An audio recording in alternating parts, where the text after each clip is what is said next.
कात्यायनी ने, कुष्मांडा ने, चंद्रघंटा ने, स्कंद माता ने, क्या गुरुजी इन माताओं ने शंकर जी की फुलेरा बांधकर पूजन नहीं करी?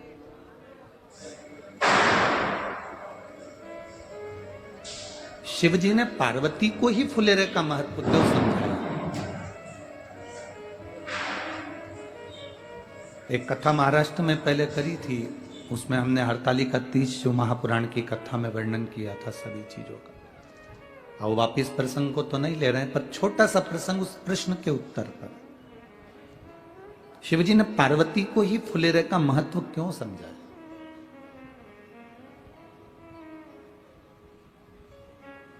देव ऋषि नारद ने जब पार्वती मैया को हिमालय राज की गोदी में देखा था, तब देव ऋषि नारद ने भी पार्वती के कानों में यह कह दिया था कि पार्वती, अगर तुम्हारी ये पुत्री, तुम्हारी ये बेटी शंकर की आराधना करेगी, शिव की भक्ति में डूबेगी और हस्त नक्षत्र पड़ गया,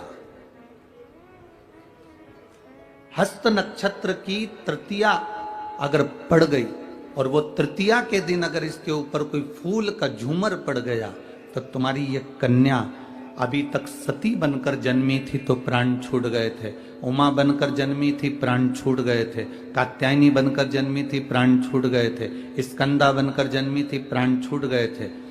इसको बार बार जन्म लेना पड़ा था।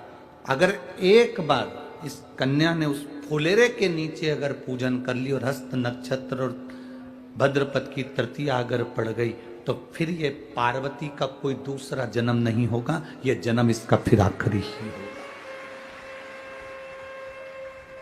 अब आप अंदाजा लगा कर देखिएगा कि पार्वती जी के जन्म के बाद कोई जन्म हुआ क्या? पार्वती को सती बनकर पहले जन्म ली, उमा बनकर जन्म ली, कात्यायनी बनकर जन्म ली, कुष्मांडा बनकर जन्म ली, बार बार फिर जन्म नहीं होता। फिर एक बार शिव की हो गई और शंकर पार्वती की हो गई।